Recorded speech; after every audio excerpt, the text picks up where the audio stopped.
Welcome to Islamic Life Coach School podcast. Apply tools that you learn in this podcast and your life will be unrecognizably successful. Now your host, Dr. Kamal Akhtar. Hello everyone. Peace and blessings be upon all of you. Post traumatic depreciation and post traumatic growth are concepts that describe different outcomes that people experience following traumatic events. We don't talk about post traumatic depreciation as a term nearly as much because there's a lot more literature present for post traumatic growth. And that's interesting because I think keeping the contrast in mind can help you avoid one over the other. Post-traumatic depreciation, while it's not a generally acceptable psychological term, I found it for the first time in a recent JAMA article when I was doing my own medical journal review. And this was a study on post-traumatic depreciation in HIV patients. This depreciation can be loosely defined as a process where individuals experience a decline in their sense of self-worth, self-esteem, or general functioning after a traumatic event, mostly characterized by feelings of hopelessness, loss of interest in previously enjoyable activities, and overall a pessimistic outlook on life. If you are in such a phase or ever have been through one, where you feel less capable or valuable than you did before the trauma, then you're looking at post-traumatic depreciation.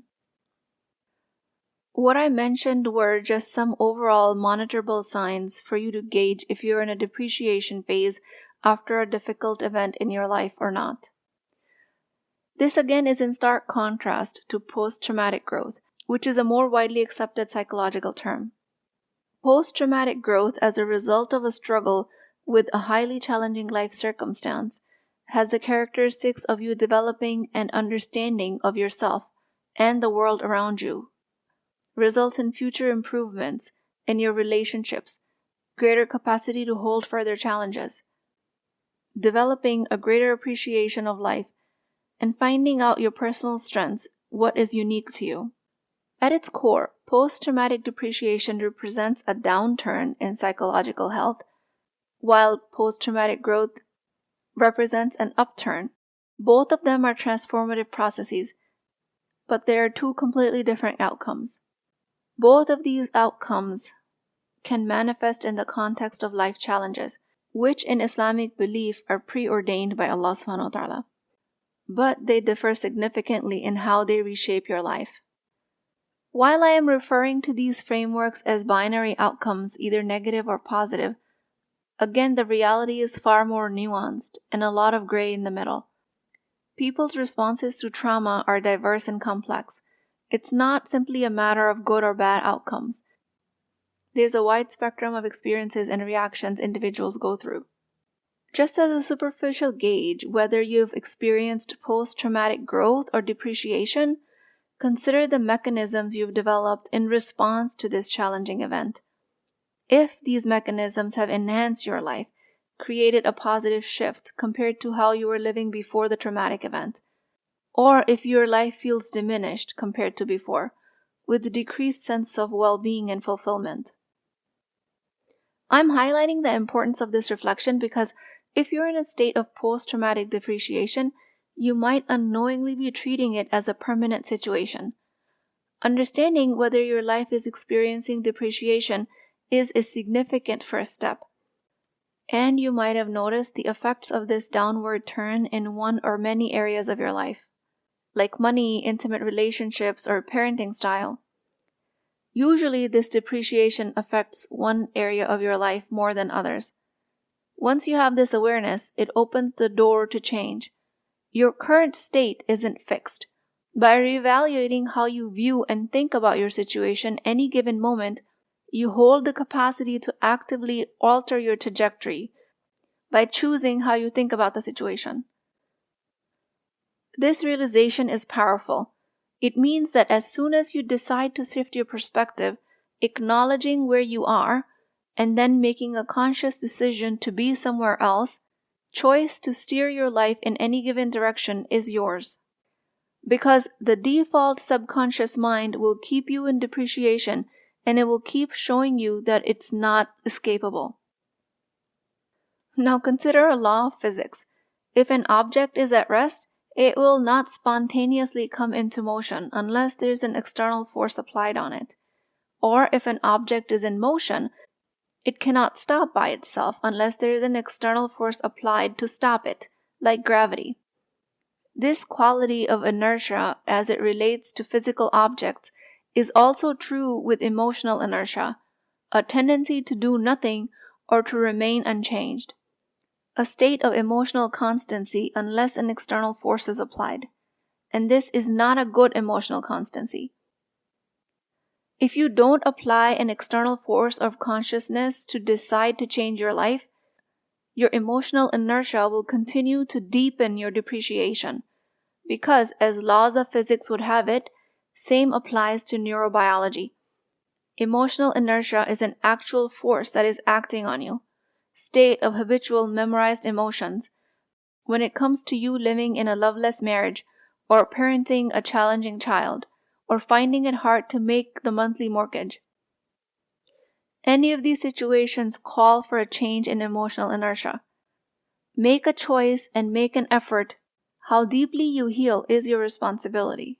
That is the journey from post-traumatic depreciation into a more constructive growth state. It involves an active choice on your part, active effort. If you remain passive, not seeking out ways to understand how this challenge can be used to help you grow, to help you cope, to help you become a better person, then you will continue to stay in depreciation. And I'm not asking you to find the positive outcome in a traumatic event right now. Especially if it was a significant event. Chances are the more intense the trauma, the longer it will take for your intelligence to reveal the positive intention to you. But you have to start with asking the question. Otherwise, the answer will forever remain hidden. And that risks you forever staying in a state of depreciation and calling it fate. Understanding whether one has passed a test given by Allah subhanahu wa ta'ala, especially in the context of traumatic experiences and their aftermath, it is a deeply personal and spiritual matter. The concepts of post-traumatic growth and depreciation provide a deep insight into this. As always, it is my full intention to approach this topic with sensitivity and understanding. I don't want to paint a big picture of trauma and your ability or inability to cope and make it sound generic and impersonal. But since you're listening to this podcast, this is my only tool to reach you. I use words and examples. My hope and request here is that you genuinely and safely apply these concepts to your life, with all of the nuances and depth and gravity of situation. If you are able to, create lessons out of this podcast as it applies to your unique life. But no matter how specific of an example I can give you, I can never call out every human being's individual experience, especially for those living a life in the Middle East or being directly affected by it. I will never take the claim of fully understanding all of your nuanced difficulties, but I will say that if you give me the opportunity, you can see how the test you've gone through, or might be going through, can be turned into an opportunity through an understanding of these psychological and spiritual experiences. In general, consider a post-traumatic growth state as a sign of passing the test that Allah subhanahu wa ta'ala ordained for you in this life. And consider a post-depreciation to be a dip.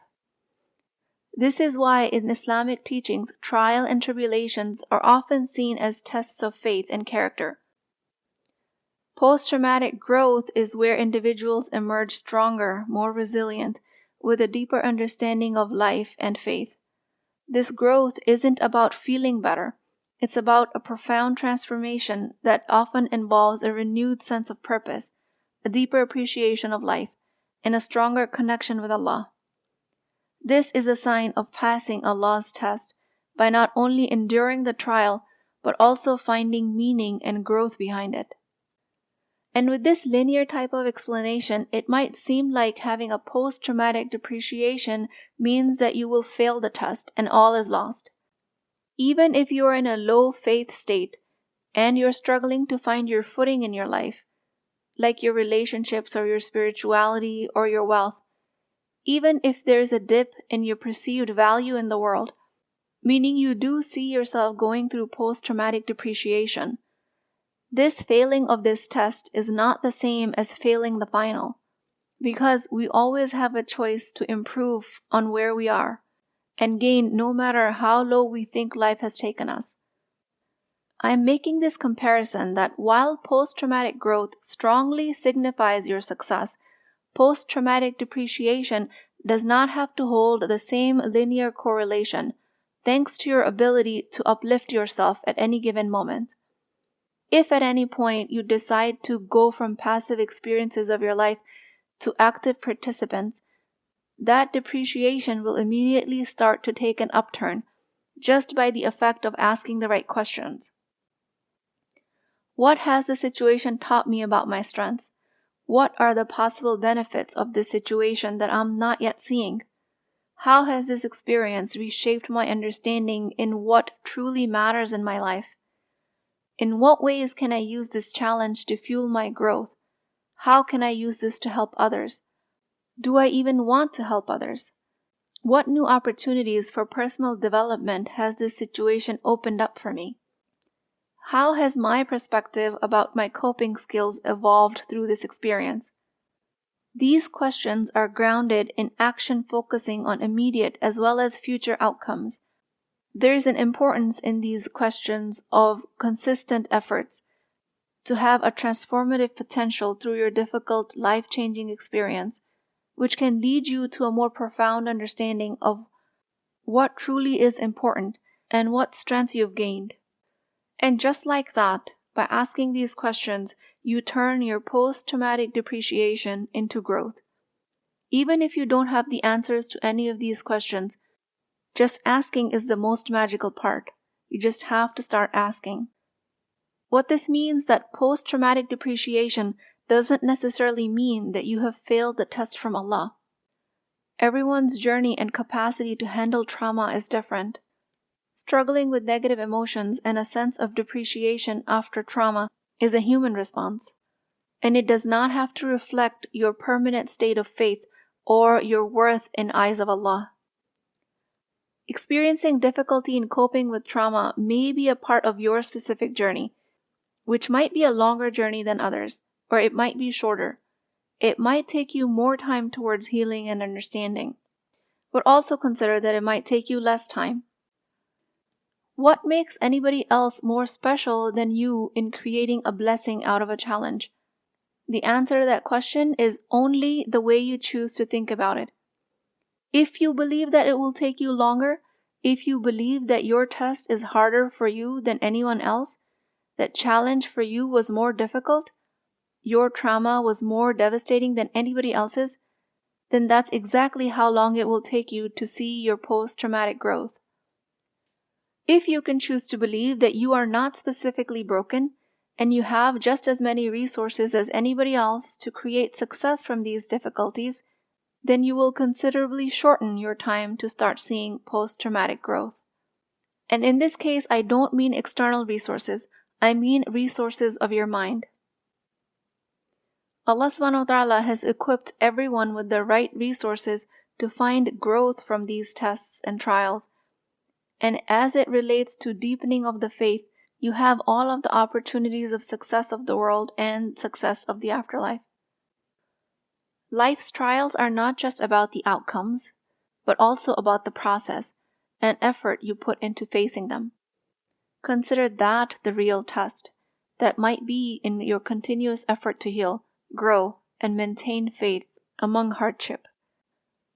The real test might not even be whatever is unfolding outside of you, but what you make of it with your internal resources. No matter how challenging it seems, maybe the real test is how you respond to it and how you think about it. Focus in Islam is towards the effort, the patience, the continuous turning towards Allah for support, and the journey of healing, rather than solely on the outcome and calling it growth versus depreciation. If you think your outcome is finalized, you are wrong. The finality is only known to Allah. All we can do is focus on the process. The concept of post-traumatic depreciation, as understood in the context of psychological aftermath of trauma, indeed is not a final or irreversible stage. It is a state that might reflect the initial impact of trauma on your individual mental and emotional health. It has characteristic feelings of diminished self-worth and hopelessness and negative outlook on life. But this state by no means is static, and definitely not final. It is subject to change based on your choice of response. And you can make that choice in any moment, no matter how long you think you've been living in the state of depreciation. Minutes, days, or decades. The choice is always made in one moment. Breaking free from depreciation is always just a decision. And I mean, what's the harm in trying? What's the worst that can happen if you decide to be curious about your depreciation state? There's only benefits. In short term, actively working towards growth will lead you to see improvements in your mental health, relationships, and overall quality of your life. This might be the immediate outcome. And then there are always long-term benefits. This can also mean that you have better coping mechanisms in the long run, improved emotional regulation throughout your life, and a renewed sense of purpose and motivation. In the long run, maybe you will become the source of inspiration and support for others. Maybe you will guide others of how to renew themselves and come back from breaking points. And all of these long-term benefits might not be immediately visible, but again, what's the harm in starting just to be curious, just to decide to become stronger? The insights that you might gain from this journey have the potential to influence a future generation, which is why the life-changing decision you make today might not even materialize 80 years from now, when somebody inspired from your work becomes a leader and changes the whole political arena. Maybe they reverse climate change. Maybe they dramatically change the foreign policy. Who knows? Or maybe none of that happens. But when you decide to change your depreciation to an upward curve of growth, just by the virtue of curiosity, asking deep, meaningful questions, maybe none of the best-case scenarios I described to you ever materialize. But still, you haven't lost anything. What's the harm in trying? There is impact of this work beyond your lifetime, which you are unable to see when you are in a state of depreciation. But if you decide that factually participating in this work with curiosity is not going to bring any benefit of the world, then you're also forgetting one of the most beneficial spiritual outcomes, which is one of the afterlife. The struggles you go through, the efforts you make to overcome them, have immense significance. The concept of being rewarded in the afterlife for your perseverance, resilience, and positive actions puts all of the benefits of this world to shame. From this perspective, the journey towards post-traumatic growth is not just about worldly benefits, but also about spiritual fulfillment and the pursuit of the reward in the afterlife. There is an eternal dimension to this work, and you have your faith to thank for that. And it comes with the recognition that it is only with Allah's permission that we can ever recognize our faith and be steadfast in it. It is only through Allah's grace that we find the strength to persevere and we find the wisdom to understand the significance of our experiences. Our struggles, no matter how profound they look to our human mind, are a constant reminder of a divine support that surrounds us, and a glimpse into what our life would look like if mercy of Allah was to be lifted even for a second. May Allah subhanahu wa ta'ala keep all of us and the Muslim Ummah within His mercy. With that, I pray to Allah, O Allah, the most merciful, the most compassionate, we turn to you in gratitude for your blessings, your endless mercy. You are the guiding light. Guide us through the journey of trials and tribulations. We acknowledge that without your divine permission, we would be lost in the struggles of the mundane, the outcomes of the world. We seek your help, O Allah, to break free from the emotional inertia of the ordinary and mediocre mindset. We ask your help to see beyond our immediate trials and to understand the significance of our experiences. O Allah, make us among the successful in this world and the next. Please keep me in your du'as. I will talk to you guys next time. If you're interested in getting coached by me, I'm offering a very affordable opportunity to do that with Wisdom Wednesdays. This is not a course, not a lecture.